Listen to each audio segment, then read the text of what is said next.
Well, hello guys, welcome back. So, visual representation time. Maybe you can't tell on camera, but I got this little buddy and I'm madly in love with him. And I took a look at him and I fell in love.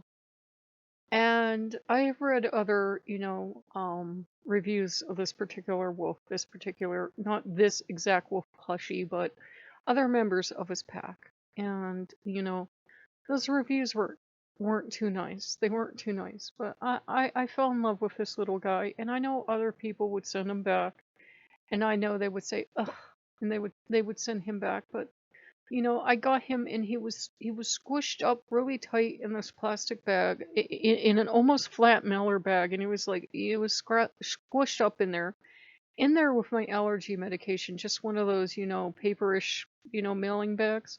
Poor little guy, been through so much. And I knew other people would send him back because, he's not one of what they would consider aesthetically pleasing wolves. And to me, that just makes me love him more. I think he's cute as a button and looks like an actual wolf. And, he looks like a little wolf cub, little chubby wolf cub. Mom's been feeding him pretty good. And he has these kind of soulful eyes because he's got this kind of wild haircut going on. I think he actually looks, he looks pretty good. I think he's cute as a button. And, it's like I'm starting to wonder if there's something to go on with the Shinto belief of animism, because I swear the more kind things I say to him, the more awake he is. And he's like, little ears going up. We haven't named him yet, though. We have to come up with a good name for him. We haven't really named the goats either, so goat names are still open. And we really haven't, we haven't named the cow yet. We haven't named the cow. We have asked you guys, and you guys have given us a lot of great advice, but we haven't named anybody yet. Sometimes some plushies never get names. They kind of exist, and I say, oh, hey, sweetie, or something, but they never get a name. Anyhow, he's a great little intro to the fact that we start out with our gods, and we're told usually, I grew up in the church, and we're told you must be this for God to love you, for Jesus to love you. And I'm gay, so last time I checked, the Catholic Church said that God can't love or forgive gay people. So there you go. It took me a very long time to realize that the church is not Jesus, the Pope is not God. No earthly authority or book speaks for a divinity. God, Jesus, Loki, Buddha, the tree outside, is that small, still voice inside you. It's that voice that talks to you.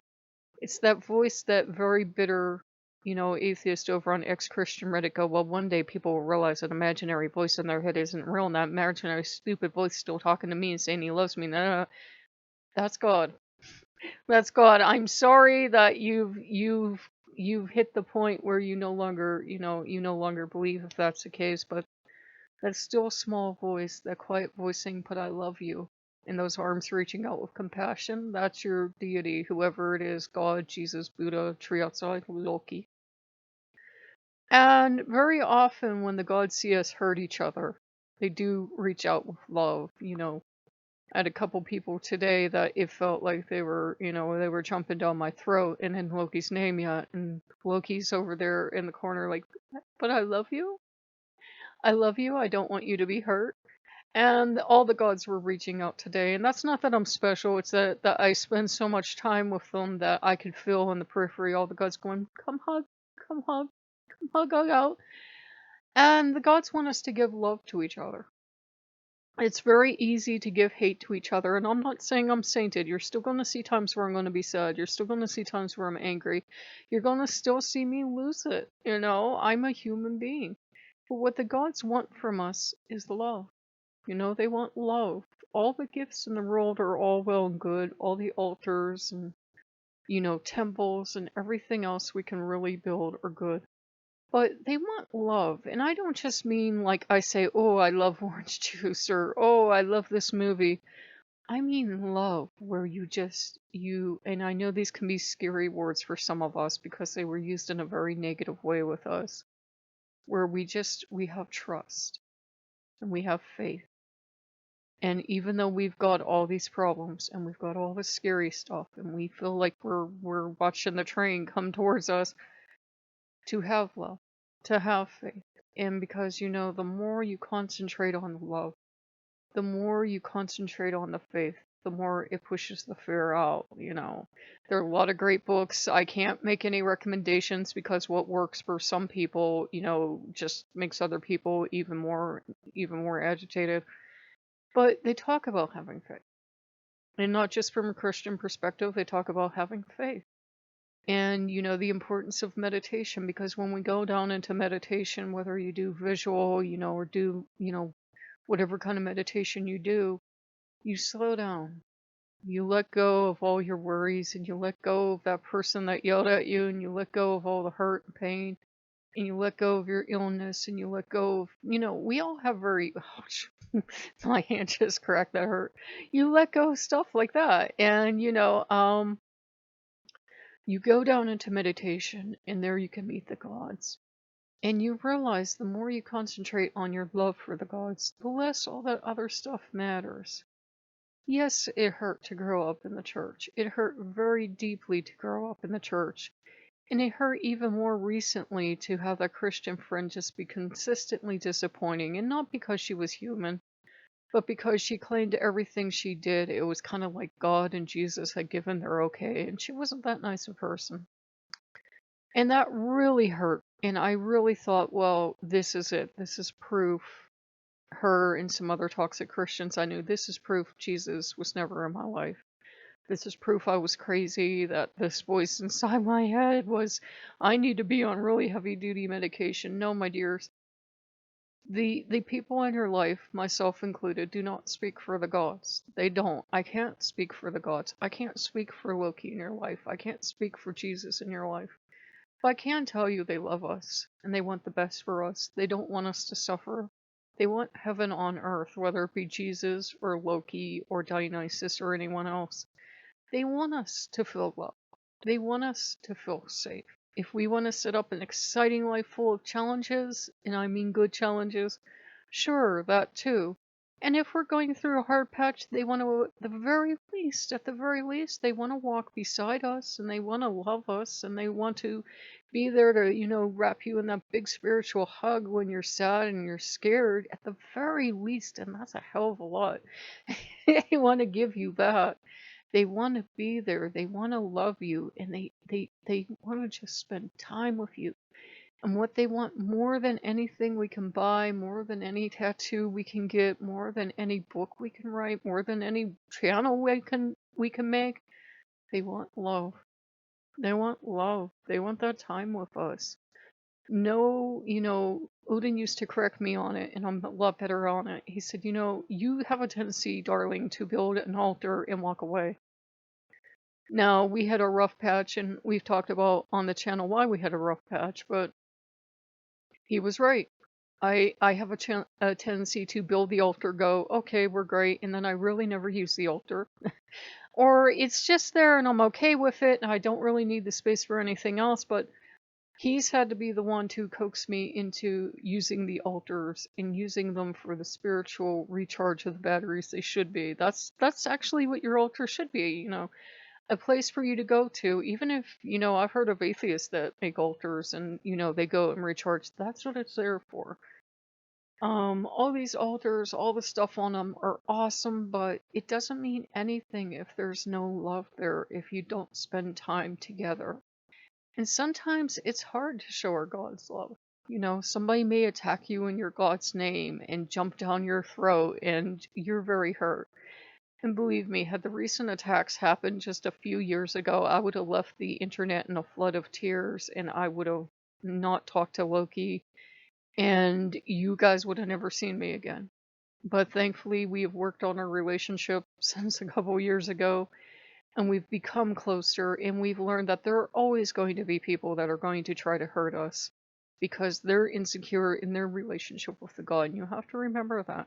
Some people are terrified of their relationship with their God because they feel he's going to find someone that loves them more, that he loves more. I'm sorry. that serves him better, that can give him better things, and they make it a competition. I saw it in church and I'm seeing it in paganism.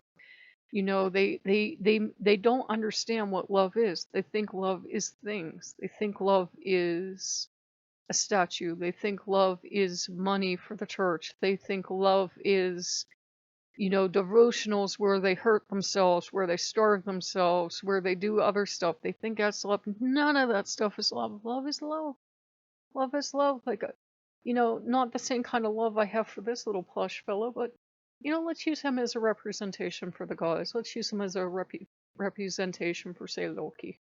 And we love him, right? And we'd never hurt him. We'd never hurt him. We'd never be mean to him.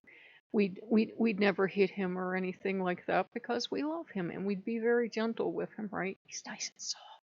So we'd be very gentle with him, and we'd never say anything mean to him. We'd say loving things to him. And if somebody said something loving, mean to him, we'd go right away. We'd say, no, darling, no.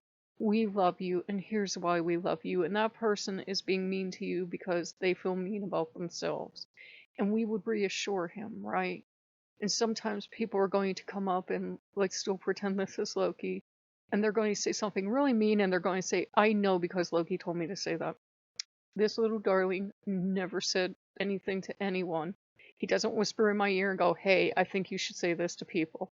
He doesn't do that. Loki does not, especially, I can guarantee you, no god ever is going to tell some person to come up to you and say something hateful. That is born out of their heart. That is born out of jealousy and fear that they're going to lose the god to you. And that's just silly. Because if we really love this little guy, if we really love him, if this is Loki and we really love him, we want him to be happy 24/7. We don't ever want him to be alone for a moment or ever be scared or ever be without fun. So we want him to love as many humans as possible, right? Like if he can get all however many billions of people on the earth to notice him, we want him to have that love. We want him to have infinite love and infinite play because that's how you feel about someone when you love them. You realize that no matter how much love you have for them, you want them to have even more love. You want them to have all the love in the universe. Like I encourage the gods. We have the International House of Awesome. I say, everybody love everyone. And the gods will just look at you like, what? You lost your mind. And you go, no, everybody love everyone. And I keep encouraging them. And I say, if you can find friends and buddies and whatever amongst each other, please do that. Please do that. Please do that. You're not going to hurt my feelings. You're not going to make me jealous. I'm one tiny human. I have a channel to run. I have a Patreon to consider. I have stuff to do. I have a house to do. I have, chores to do and everything. I said, there's no way I can give you all the love you need. So, when we truly love our gods, we want everyone else to love them. When we truly love our gods, we realize when we've done wrong and we go and we say that we're truly sorry. We say we're sorry that we got jealous. We say we're sorry that we said that mean thing. And even today, I was sorry because people attacked me. And it wasn't me apologizing for being attacked, but it was apologizing because I just couldn't figure out a way to make it end peacefully. And, Dionysus said to me, I said, well, everybody doesn't want it to end in peace, But if we love our gods, if we truly love our gods, we don't let our less great emotions get to us. We're all always going to feel jealousy at times. That's just a human emotion, It's a human emotion, you're going to feel it. We're all going to always feel jealousy at times. We're all always going to feel angry at times. We're all always going to disagree with other people. But if we truly love our gods, we realize that that relationship over there is important to them too, but it does not replace ours, and it's no more important than ours, that we're all equal in the eyes of our gods. We're all equal. It doesn't matter if that person speaks 5 languages, or that person wrote 20 books, or that person is however many generations heathen, or that person just came over and they're the new baby in the family and everybody loves the baby best. It doesn't matter. What the gods want most, what Loki wants most, what Buddha, the Krishna, the tree outside want most, what this little buddy here that I swear is, animistic wants, they want love. They want love. They want love. How do you feel when someone gives you love? True love, with no strings attached. That's what they want. They want unconditional love. It doesn't mean that, some days when, Loki's being exceptionally naughty, you don't go, no, hey, Loki, you can still do that, but that's what they want. They want unconditional love.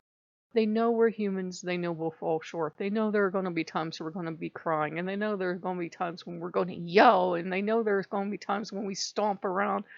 I got this book that if things are going hard between us, we read together. It's actually a book for babies, and it's a mother fox and a baby fox. And I love you when you're silly. I love you when you're mad. I love you when you're crying.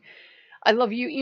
She loves the baby all the time because that's her baby. And she loves the baby. She loves the baby when he's proud, and she loves him when he's mean, and she loves him when he's happy. Gods feel the same way for us. Loki feels the same way for you. Any god you work with feels the same way for you. The gods have nothing but love. They don't have hate for us. If you feel a bad interaction with gods, it's because you have that filter. You have that filter of this god hates me because I was told they hate me.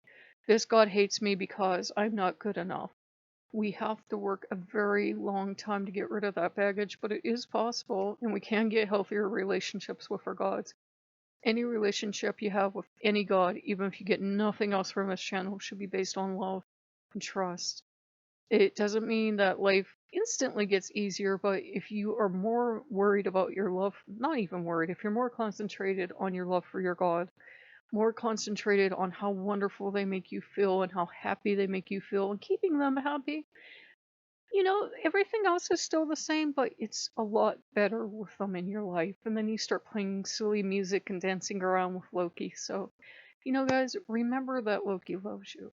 Remember that no matter how many other people he loves, even if there were infinite numbers of people, he would still have the same amount of love for you.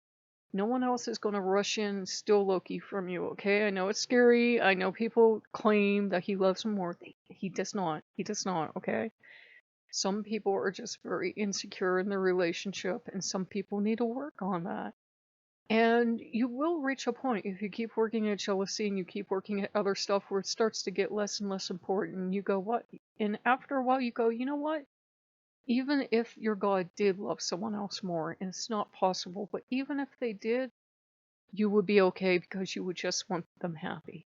If you truly love someone, you know the thing about if you truly love them, let them go. If it was meant to be, they'll come back to you. Same things with our gods. If you truly love them, you truly want them to be happy, you truly want all their relationships to be blessed. So a super awesome tastic thing to do is to bless all the relationships your God has. I know sometimes that can be hard because I know some people are real jerks. Bless them. Bless them. So I give all of you, my darlings, blessings with your gods. May you truly prosper with them. And if you like what you see, like, comment, subscribe, and I will see you guys later. Bye-bye.